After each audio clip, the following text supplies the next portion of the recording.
Lavrov, si les parties concernées avaient mis en œuvre ce qui avait été convenu lors de la conférence de Genève, la crise en Syrie aurait pris fin.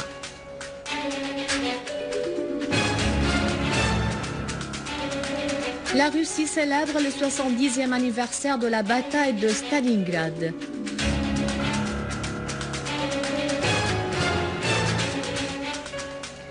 Iran, le président Ahmadinejad dévoile l'avion de combat moderne Qaher 313.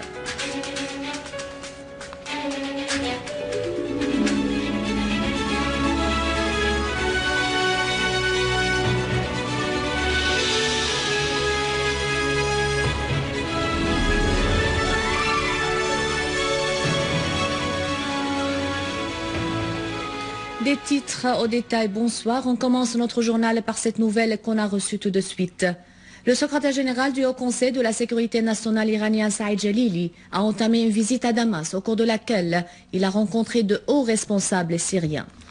Dans une déclaration, M. Jalili a affirmé que l'agression israélienne et les forces arrogantes ont tenté de venger du peuple syrien ferme, ajoutant que ces tentatives sont désespérées. Le monde arabe et islamique doit faire tout son possible pour alléger la souffrance du peuple syrien car la Syrie constitue le pionnier du monde islamique face à l'agression sioniste, a affirmé Saïd Jalili. À Munich, le ministre russe des Affaires étrangères, Sergei Lavrov, a affirmé qu'on ne peut pas justifier le terrorisme pour faire chuter des régimes légitimes. Lavrov a précisé qu'il faut résoudre les crises dans les États par le dialogue global. Dans une allocution prononcée aujourd'hui devant la conférence de Munich, Lavrov a souligné que la Russie appuie le changement et les réformes démocratiques, mais loin des diktats étrangers. Lavrov a dit que si les parties de l'entente de Genève avaient exécuté dès fin juin 2012 les articles de cette entente envers la crise en Syrie, celle-ci serait aujourd'hui résolue. Il a affirmé que la Russie œuvre avec tous pour le rétablissement de la stabilité et la sécurité au Moyen-Orient et en Afrique du Nord. En ce qui concerne le bouclier de missiles américains, il a exprimé le refus de la Russie de la politique de la guerre froide. Moscou et Washington ne se considèrent pas qu'ennemis, a précisé Lavrov, en ajoutant que son pays cherche à obtenir des garanties pour ne pas utiliser ce bouclier contre les pays de l'Organisation de la sécurité et la coopération en Europe. De même, la Russie recherche un partenariat authentique avec l'OTAN pour que les principes de la paix et de la sécurité soient ceux de l'humanité entière, a conclu Lavrov. Le Premier ministre irakien Nouri al-Maliki a affirmé que l'intervention étrangère dans les affaires intérieures syriennes est devenue flagrante. Dans une interview avec la chaîne satellitaire Al-Mayadin, al-Maliki a indiqué que cette intervention vise à réaliser certains intérêts en Syrie pour passer ensuite vers la Jordanie, l'Égypte, l'Irak et autres pays.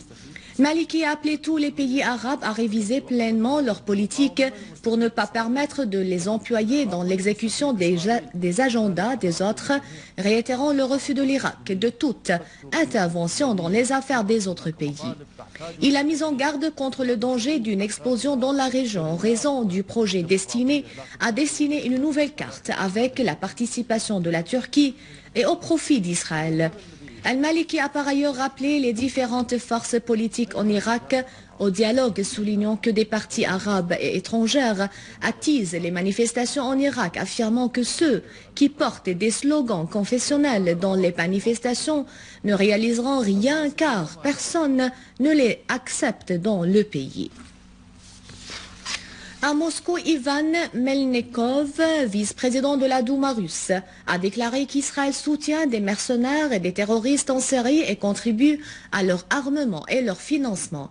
Il a ajouté que la récente agression contre la Syrie constitue une flagrante violation de tous les principes du droit international et de la Charte des Nations Unies. De son côté, Alexandre Dzazosjov, président de l'association d'amitié syro-russe, a affirmé que l'agression israélienne contre la Syrie soulève de profondes inquiétudes et nous mène à protester par les termes les plus durs contre cette agression qui ne doit pas passer sans sanction. Nous espérons que les Nations Unies et le Conseil de sécurité prennent des mesures conséquente envers ce raid israélien, a conclu le président de l'association d'amitié syro-russe.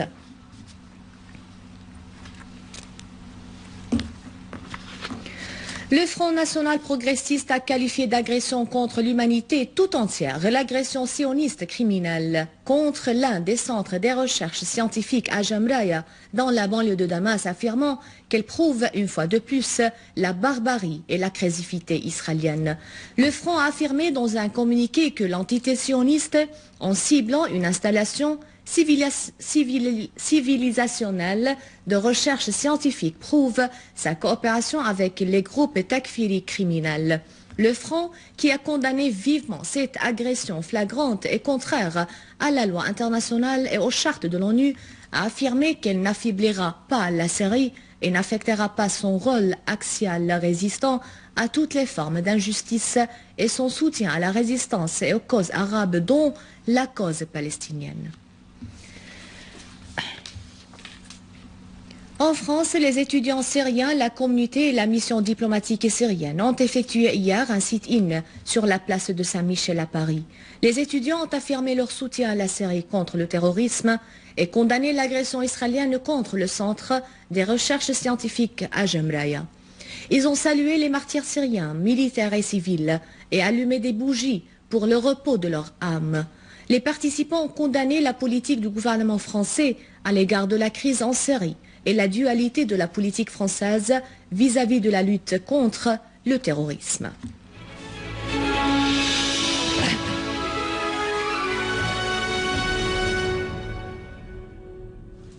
Poursuivant leurs actes criminels à l'encontre des citoyens, des terroristes ont planté un engin explosif dans la voiture du citoyen Imad Saïdi dans la région Ibn Asakir à Charour à Damas. Imad Saïdi a été grièvement blessé et transporté à l'hôpital.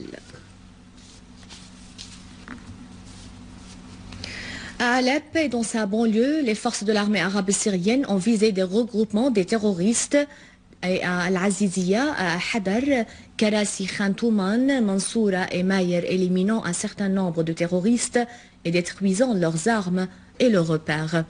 Des unités des forces de l'armée arabe syrienne ont également visé des regroupements des terroristes à Kerm Miesser, Al-Leiramoun, Castello et Benized, leur infligeant de lourdes pertes.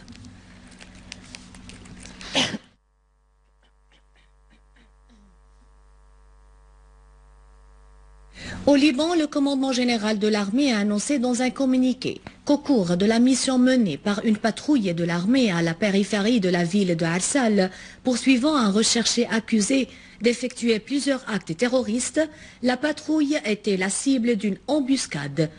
Ensuite, des affrontements armés ont eu lieu au cours desquels l'officier, le capitaine Pierre Mashalani et le sergent Ibrahim Zahraman sont tombés martyrs, alors qu'un certain nombre de militaires ont été blessés.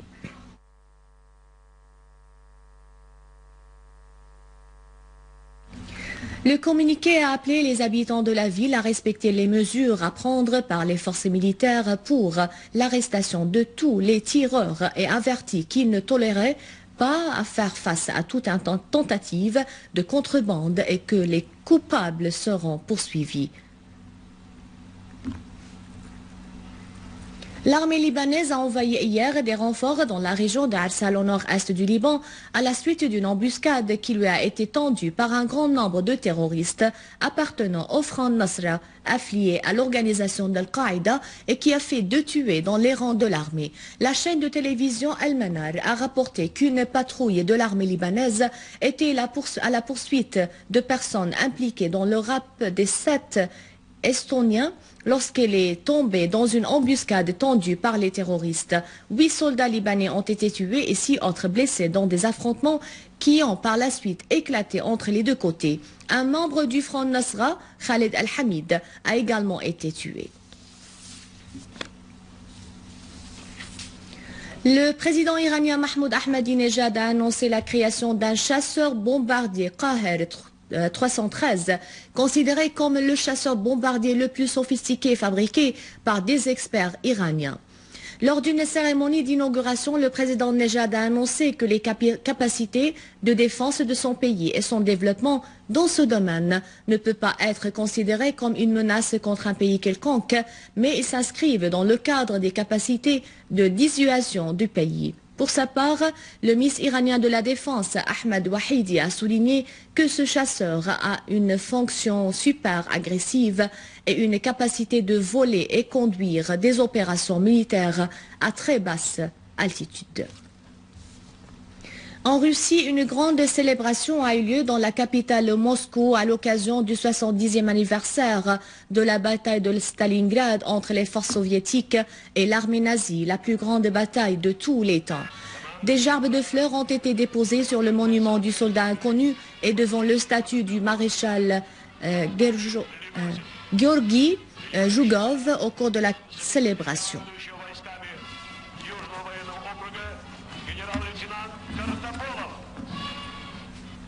À la fin de ce journal, je vous en rappelle les titres. Lavrov, si les parties concernées avaient mis en œuvre ce qui avait été convenu lors de la conférence de Genève, la crise en Syrie aurait pris fin. La Russie célèbre le 70e anniversaire de la bataille de Stalingrad.